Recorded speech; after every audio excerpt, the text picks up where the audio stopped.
This episode, we're talking about the 20th century's most notable absurdist, Albert Camus, who saw himself as a creative and not a philosopher. You'll find out why on From What We've Gathered with hosts Dani Nelson and Kylie Shahar. In the land of teeter totters, I prefer a slide. Turbulent or gentle waters, let's go for a ride.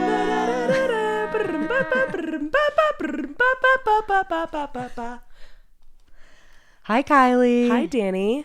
Are you excited to talk about Albert Camus today? I'm always excited to talk about Camus. I'm going to just call him Camus. Yeah. And I'm going to say Albert. Albert. Because I'm not French or Algerian, which he was. Yes, that's right. So that's just the way it's going to be. To start off the episode, little scenario. Mm-hmm. Have you ever made a piece of art? And why? Why'd you do that? I feel like I'm being interrogated. Why are you doing that? Why'd you do that? Have you ever done art? Many arts. I've done many arts. Not professionally. Okay. This just recreation. I just do recreational art. And of different sort. I'll tell you about one painting I did. And okay. I'll tell you about it really quickly because it's super. I'm excited. Let's not have it. That crazy. I mean, but it's a concept. Okay, here's the concept. Large canvas. Yep. Bucket and a mop. Uh-huh. Bright green paint in the bucket. Okay. Filled with some of that stuff that you can mix in with your paint that turns it solid so you can throw it away. So it's like partially coagulated. Ooh. Dunked the mop in the bucket of green paint. Okay. I had one swoosh. That's it. And I did one little swoosh and that was it. That was the whole thing. I have it. I'll show it to you. Nice. It took very little time, but it was fun. I still have it. That was the only thing that was like a fast thing like that. Then other things, graphite pencil, pastel, charcoal, different, mediums and smudging things. And yeah, maybe I've gifted one piece of artwork to a friend, but that's about it. Why'd you do it though? Why did I gift? No, why'd you do any of the art? Any of the art. For funsies? Why'd you swoosh? Why'd you swoosh on that painting? What made you want to swoosh? I think, to be honest, I think my dad was like, hey, wouldn't that be fun? And I was like, it would be fun. So, but this is why I brought it up. That is the one piece of art. Yep. That piece of art is the only piece of art that I've ever, I think, completed. Oh. And in part because, like I said, one dunk, one swoosh. Okay. And then it was done. But basically, and then save the one piece of little charcoal sort of paint portrait thingy that I did for a friend is something that I completed because I decided to give it away. But every piece of art, including the artwork that I brought to your house to start collaging over, right, unfinished. Yep. All of my charcoal drawings. I can confirm unfinished. Of cats and teapots and lions and all these things like they're like 3/4 of the way done. What? Yeah. Okay, why? It's not on purpose. But why did you do the art and why did you abandon the art? So... Well, you don't have to tell me why you abandoned it. Just why did you do it? I just enjoy drawing. And it's maybe like catharsis, but also it was fun to sort of refine some of these skills of like being able to like use graphite pencil and make like out of graphite pencil alone a white teapot. I don't know, it was just challenging. That was like, I'm going to use graphite pencil to make a white teapot that I'm copying from a magazine picture, like a little ceramic pot. I don't know. I just was like, I think this will be fun to draw. You just got to do it. But then it's so hard and I work on it for so long. And then I'm like, I'll come back to this. But then I never do. I also like to art. Yeah. And I will say that why do I do it is that I've always kind of associated it with like, I can't really sit still without having a task. Yeah. And so art gives me a task to do that is sedentary. Yeah. Like that puts me into a like sitting, or not even, it's not even always sitting, because sometimes I do really large paintings and stuff. So there's like a standing to do that. But still, I'm not doing 55 other things. I'm not putting myself to kind of what I would call work tasks. Right. You know, that it's something that is relaxing and fun and interesting. It is, I liked the word you said, refinement. Like it is this refinement of like, oh, out of my own hands, I can make this, and I can get better and better at like, I mean, just like drawing a circle. Totally. Like it is one of those things that I think anyone who does art like spends their whole life being like, what if I could draw a circle? Very hard. Shade one in to look like a sphere. You know? Yeah, it's very hard to do. Well, the reason that I bring this up to you is that for Camus, who was an absurdist, art is like one of the most pure ways that human beings can put themselves in touch with their human existence. Like the fact that we are humans and not animals.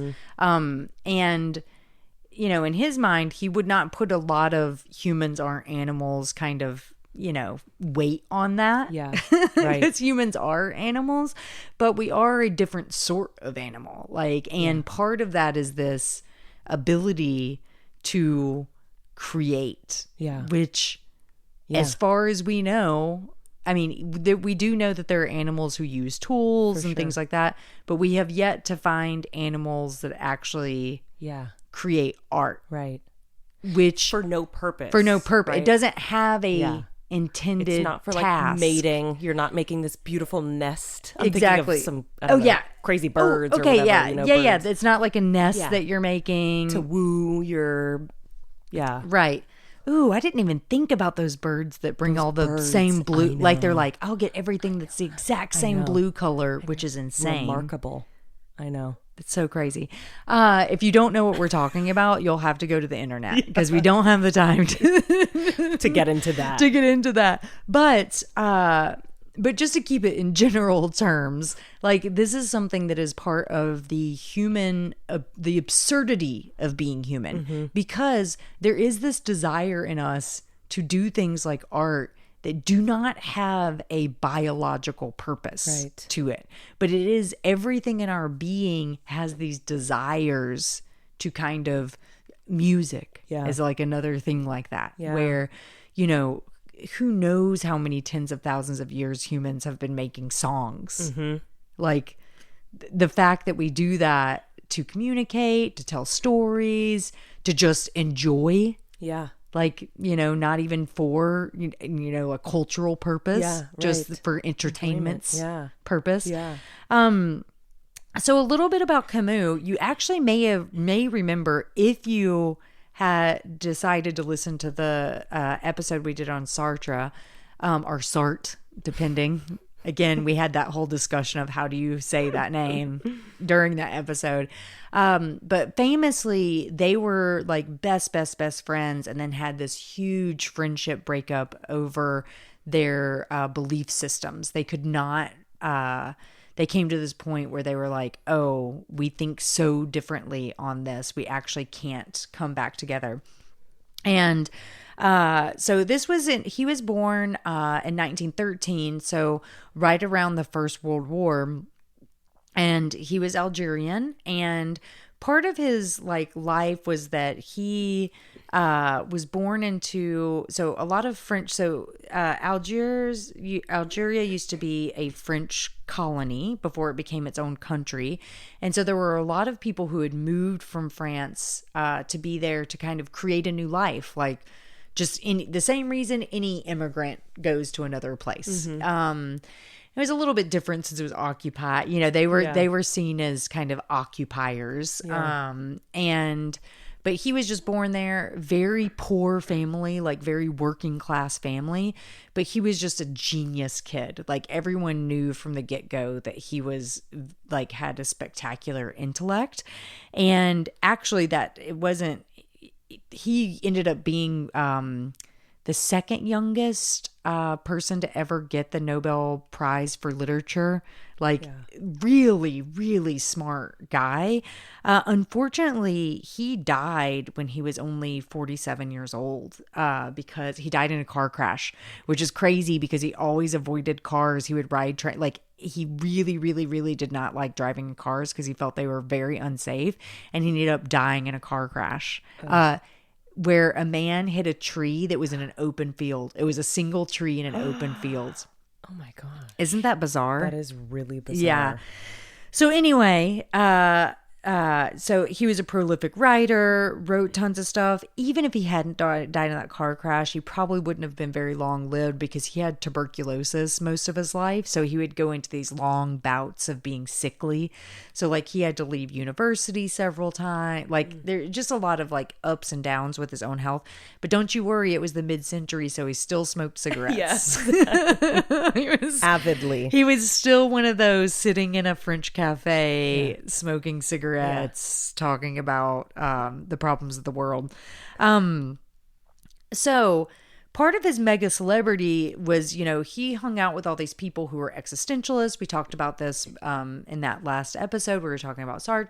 So they hung out with a lot of people who were like very, very talented, surreal artists, sculptors, musicians, actors, like just all of these people who are like very flourishing if in our idea, like living their best lives in these kind of creative ways. And so a lot of those people were existentialists. They were coming out of World War II. Everybody felt very kind of like estranged from society. Like they really felt like it was a time for society to be rebuilt because everything that society had been built to ended in World War II. So they're like, okay, if this is where society headed and this is what we've come to, then we need to go into a different direction kind of thing. So, you know, they were touring and talking a lot about existentialism, and Camus would always be like, I am not an existentialist. And actually, because of his own belief about absurdity, so the difference are what an absurdist, you know, would say about the philosophy, the basis of it is that humans have this desire to find meaning in the universe. But the universe has never replied. Yeah. Many people say that God has replied, but as far as Camus is concerned, men created religion. There has been no answer. The universe has not walked up to us and been like, hello, I am here. This is the meaning of everything. Right. Yeah. This is why. So this desire to find meaning when there's no proof that there even is a meaning is what absurdity is. Yeah. And existentialists believe that, yes, there is no meaning that is the basis of life, but what you do in your life gives it meaning. Right. And Camus was like, no, what you do in your life is live your life. Yeah. Right. You don't have to have an additional reason for that. Right. Just living your life is reason and purpose enough. Yeah. Like when you see animals living their lives, they're not speculating over what, you know, how they'll be remembered. You know, like what will generations in the future say about them? You know, they're not sitting around thinking like, oh, like if I'm not sacrificing myself for the poor, then am I doing anything good? Yeah. You know, like that's not the way. Animals are living to live. Right. With nature, in nature. And believe me, Camus is not like Diogenes. He's not trying to say you should go live in nature. He's not that. But you know, even that he's like, you know, he thinks that art and creation is such a special human thing to do. Yeah. Because you don't find it in nature. It is our expression of the human experience. It is us saying like, I have looked inside myself and this is the thing that is coming out of my observation of the world. Because I have this innate desire to to make a thing. And so that, you know, and whatever comes out of you is a reflection of all of the tens of thousands of thoughts in your mind that are unique to you. Yeah. And so that is kind of the highest expression. Yeah. So when we're doing art, Right. we're being the best humans, the best possible like, humans. as you're saying this, I'm trying to think about me using my graphite pencils. Yep. Making my little teapot. Yep. Finding it challenging, but fun and rewarding, and thinking like, now I'm thinking, right, like, okay, well, I obviously wasn't making that because I wanted to give it to someone or put it somewhere. I mean, it's unfinished. But it could still be finished. It could still be well, and that's yeah, story of my life. They're all of them. Yeah, one day. But it's like, yeah, I mean, it seems in one way like bizarre maybe to think that, you know, that is some kind of deep expression about who I am, but maybe it's like, no, here's really the way of thinking about it, just to use like my own, you know, random drawing. I call them random drawings. Like I've tried very, you know, they're very thoughtful and intentional. But it's like just that, like the sort of exercise of your own will to go and decide to create something that didn't before exist, even if it's a copy, right? Even if you're like, you know, copying off of something. Still your rendition creation, of it.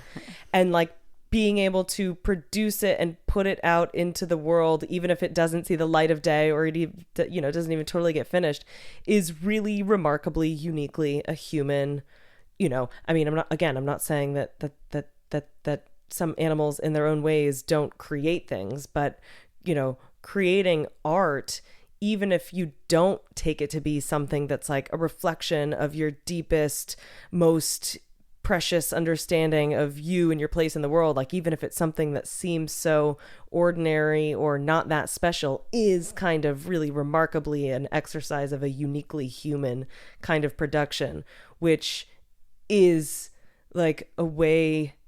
Yeah, I mean, it doesn't necessarily give your life meaning, but that's the whole point. Like, that's the whole point. That's right? the whole point. It's like there is nothing.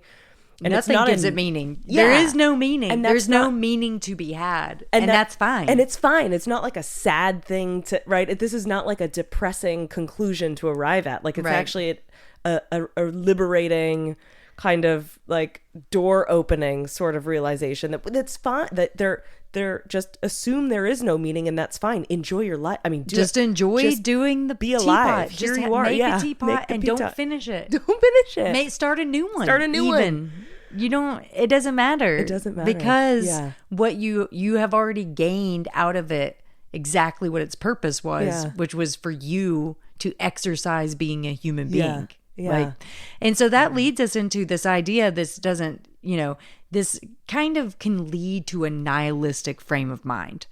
Everything's meaningless. If everything's meaningless, what is the purpose of anything? Right. And if there's no purpose to anything, then, you know, burn it all down. Right. Like that idea. Yeah. And Camus, though, did not also think that that was the answer. Yeah. And so one of his really famous writings, and I will say this about absurd, you will not find a lot of absurdist philosophical nonfiction writing. Yeah. And the reason for that is because Camus' belief of like describing and introducing absurdism was that it should be told in human stories. Because if he tried to lay it down, that's trying to say what it is. Mm-hmm. And you can't say what it is because it's absurd to say that it is a thing. And so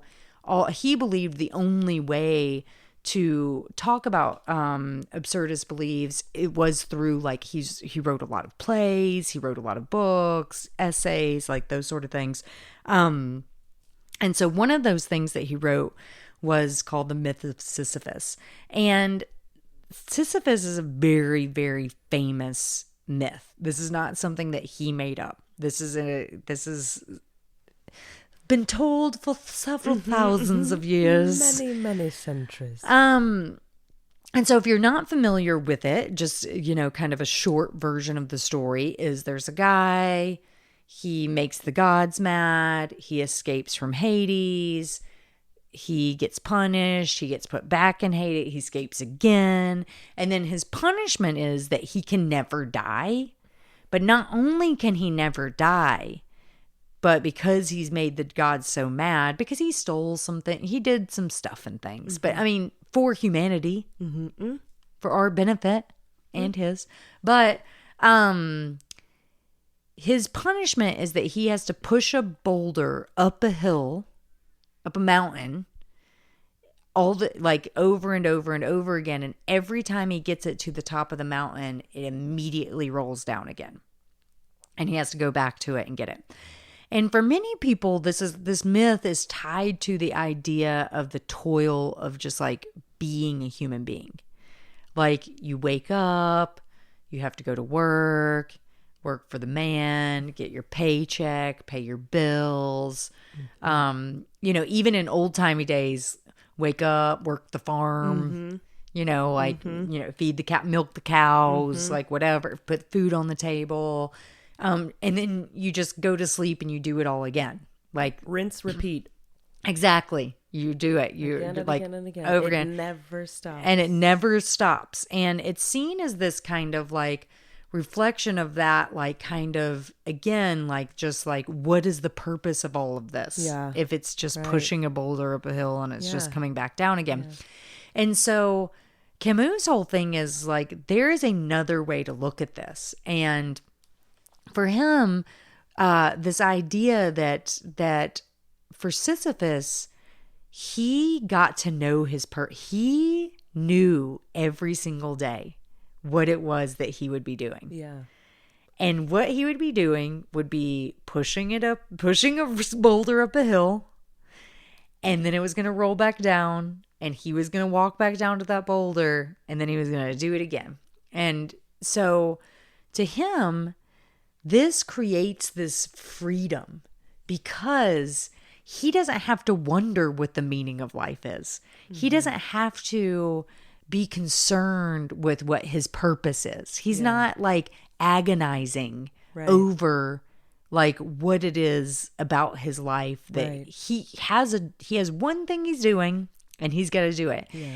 And for Camus, the greatest part of this is that time period between from the top of the hill where the rock rolls back down and Sisyphus is following it back down, that he has the ultimate freedom because, again, he's not speculating over any of these like ideas that society think that we should have a bigger purpose. Right.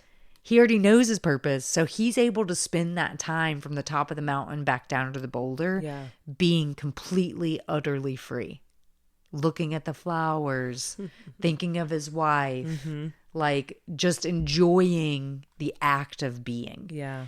And to him, that is this like uniquely beautiful state to be in, to just enjoy the act of like being a human being. And that is what the purpose of life is. So like when we're talking about, and him, the myth of Sisyphus was really because he wanted to discuss suicide. So, but apologize anyone who needs help in that, please find help if this is something that you deal with. But also know that this, like there are a lot of places in philosophy where they are seeking, it's easy to fall down this rabbit hole of finding people who validate this idea of meaninglessness. But when we're talking about the good life and we're talking about like the pure joy of being, like what more joy could there be than just like those moments where, like you're on a cliff looking over a landscape. Right. Or you're cuddling your pet and gazing into their face. Yeah. And you're not trying to do anything. You're not gaining anything that it's not for money. Right. No one's paying you to gaze at your pet. Yeah. Your pet certainly is not paying you. No.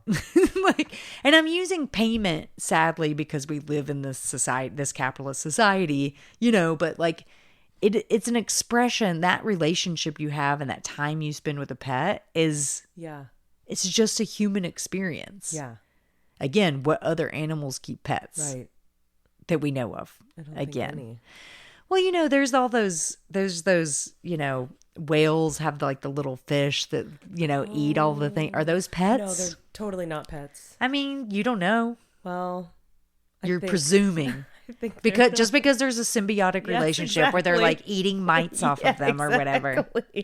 They're their cleaners. Or they're like, they're their bathers. There's like a fish. There's like a kind of fish that it's a female and they're like a gazillion times larger than the males, and the males, like, I think at some point in their development they become part of the female fish, like they become absorbed, like in some ways, into this female fish for the sole purpose of being like the gonads to like reproduce. Is that a pet? Yes. Okay. Good. That's what I thought. Mostly I enjoy that you got to say gonads, which is really the thing that I've been hoping would happen. I made it happen for you. So Camus specifically refers to that time period where he is up on the mountain and he's walking back down as lucidity. So he talks a lot about lucidity. Because there are other, we hear a lot in philosophy about these kind of like, opening your mind and being aware of things or whatever. But a lot of part of like existentialism and stuff is that like that awareness is going to bring you like sorrow, right? Like you have to be prepared to be kind of like brought into the reality, like, ooh, now you're in this harsh reality. And Camus prefers this idea of lucidity because in his idea, what lucidity does is it creates a clarity and a courage like within you to refuse like illusions that are just comforting to you, like just to like turn your life into something where you're like you've put up all of these like, oh, I'm just going to pretend like nothing's happening in the world. And because you're aware and you're not deceiving yourself, you are able to have this pure knowledge and expression of the human life. Yeah. But we've talked about illusions during this series. Yeah, this series. Yeah, no, interestingly enough, right? Emily du Châtelet is someone for whom illusions are not just like important, but they play an essential role in living a good life. Like propping up certain illusions are these like necessary bumpers, And just to remind you, those are illusions like it's better that you just presume that people like you more than they do. Right. Which is exactly the kind of thing that Camus would be like, no, absolutely not. You should, first of all, why even consider what they might think of you. But no, it's going to make you, Camus would say, I would presume, it's going to make you so much worse off to just like deceive yourself about the way others are receiving you or possibly receiving you or perceive you. Like those kinds of illusions or self-deceptions seem like they're going to create this context in which like your ability to like, I don't know, courageously stand up to be your true self. Like if you're like even considering someone else's opinion of you, you're not being your true self because you're already in consideration of whether they allow it or not. And Emily, that I love Emily de Châtelet. So I appreciate this idea because I can see in both of them the validity of it. That there are some illusions for sure to me that are just like, to me, they don't cost me anything intellectually. Yeah. To just be like, I'm hilarious. Because guess what? I'm not a professional comedian. I don't Right. have to like my Nothing life. weighs or turns on it really. Like, yeah, it's like it's harmless. It's at no cost to you. It's to no cost to me. And if anything, it might just work out for you. Exactly. Yeah. Just my presumption Yeah. that I'm hilarious. Yeah. It's fine. Exactly. But what Camus is saying is like, I shouldn't presume it. I should just know it. No. Yeah, right. Double down. But for real, Camus would probably be like, yeah, like if you're honing an art form that is comedy, Right. which is a very human thing to do. Right. Again, like if there are animals that I know. I would love to know if there are like animal jokes. Maybe Please like elephants probably do something. They probably do like a lot of physical comedy. Oh my gosh, because they are goofy looking. They really are. So And they could just do something funny. absolutely. Yeah. I think dolphins Must how I'm can sure that- they're like sneaking. I don't know how you could do that in the ocean, but like sneaking up on each other. You know? Well, they do. They know now that they play games that have rules. Oh my god. Isn't that crazy? That is crazy. That's because they've been learning dolphin languages. Again, please go look up. Please go look these things up elsewhere in the world. Yeah, we're not the authority on pretty- marine life. I'm pretty sure I heard that on Radiolab. So if you Oh. have access to that, they didn't pay me for that. So But they can. We welcome it. go ahead and do it. So when you are lucid, essentially there are three states to be in that are kind of I don't want to say correct because I don't think Camus would say that something is. He's kind of like, just to refer back to our last episode with Nietzsche, like everyone's life is different, and you should make decisions based on what is going to be good for you in your life. And there are three states though, like if you're lucid, that you might be in that are healthy states or right states. And that's revolt, freedom, or passion. And so this idea of revolt is that, for you personally, so Camus did not believe in violence for changing the world. He really felt like that needed to be done through words, much like Martin Luther King and Gandhi and other people like that who really participated in a nonviolent way of things. And that was really hard after World War II. Yeah. I mean, you saw a huge rise in that. But again, this is coming out of a time where people had seen so much violence and so much horror that he was just like, I have seen myself that is not the way, like personally. Yeah. Like that it shouldn't be. And he spent a lot of time actually working with government trying to get Algerian prisoners out of like prison camps and stuff because there was a civil war there after World War II. So anyways, very complicated man. But revolt meaning that you could be in a state of resistance to anyone or thing that is oppressing who you are. So if you have anything that's oppressing you, whether it be society's expectation, whether it's religion, whether it's your mom telling you, I'm just kidding. If there's any children listening to this, definitely do what your mom says. Because there's a lot of children who listen to podcasts about absurdism. Yeah, the kids love absurdism. The kids love it. They love it. They love 6'7" and they love absurdism, which is absurd, effing absurd. Yeah, for sure. So this revolt is like a resistance to anything that is stopping you from this being lucid. So anything that is like creating that. The idea of freedom is that time where your mind is not being stopped from its natural play. It is that looking in your pet's eyes.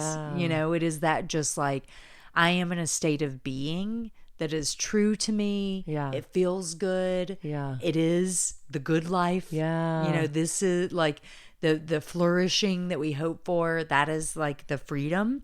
And then the other state is passion, which you might think of as this creative. It is this creative spark in us. It is this desire to experience. And he talks about several different ways. He in the Myth of Sisyphus, he talks about Don Juanism.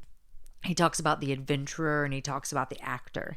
And all of those kind of look at kind of states of passion. And with Don Juanism, it's this idea of you can apply it to anything, but he uses Don Juan because it is an easy way to kind of express it, which is like, if love is good, why aren't many loves just as good as like the one perfect love? Because as a society, we're like, oh, the romantic thing to do is find your soulmate, right, or to like be monogamy. Right. Like that is the ideal. The ideal and the expectation is right, that you find this one love and you're with them. But to the point of Don Juan, like, well, if love is good, why isn't more love more good? More is more. right, Like, right. so that is this idea too with like art, like, Yeah. like if it's fun to sing one song, why isn't it fun to just sing all the time? Right. I mean, I do. And then my spouse is like, "Can you stop?" So that's why. actually, he's like, could you stop stopping? Because I want more. He's turning it up. Turn up the volume. He's turning it Oh up. wow, I can't wait for that day. And then with the adventurer, it's that idea, the passion to like find, like to seek out and see new things, experience new things, and of course we can use examples of people who like go and travel and find things, but you can do that in your mind on any given day. Yeah. You can do that with books. You can do that with walking in your neighborhood. You could do that by really zooming your focus into a bush. And then, of course, with the actor, one of the things that he talks about is this escapism that is also kind of a human quality. Yeah. Which is that the actor gets to go and explore being an entire different person for like a few hours at a time, and then go back to their life and have that life be a whole different one. And within this time of being that other person, all of these things can happen: the revolt, the freedom, and they're just having this completely human experience that is separate from their own, and then are able to go back into themselves. And that makes them uniquely able to experience themselves. Yeah. Because they understand what it might to be another person. For sure.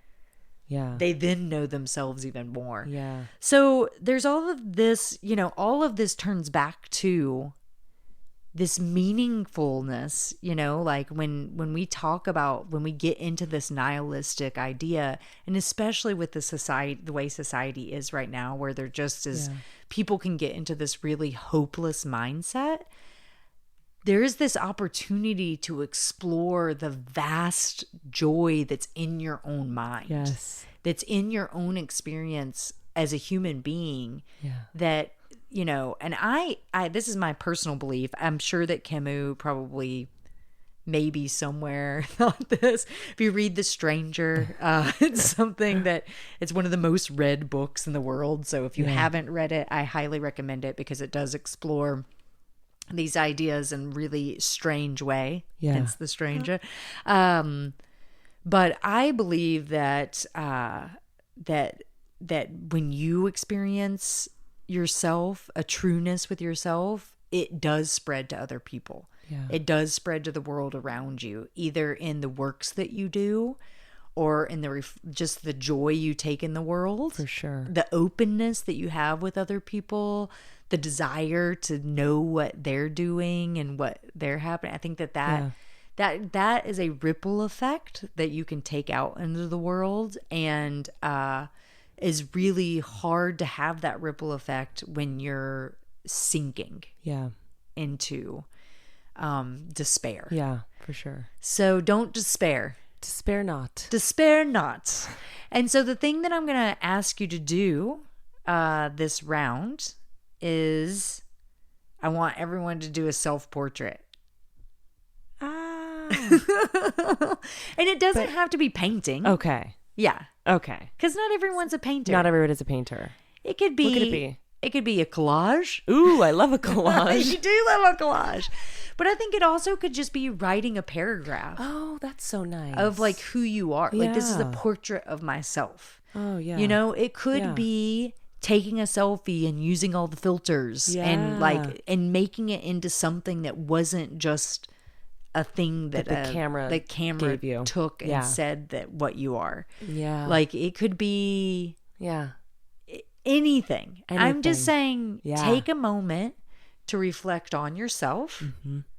but in an artistic way, in a creating way, in a way that is from your inside of your being I love that. out into the world. I love that. And you don't have to share it with anyone, or you could. Well, you can. Because Camus would say, that's up to you. From What We Gathered is brought to you with gratitude by Tyler Olson, our sound producer, editor, performance wrangler, Danny Nelson, co-host and producer, and me, co-host Kylie Shahar. A special thanks to Sam Fisher for our music, and thank you to those from whom we've gathered, our teachers, scholars, historians, lovers of wisdom, the internet, and of course, thank you, our listeners.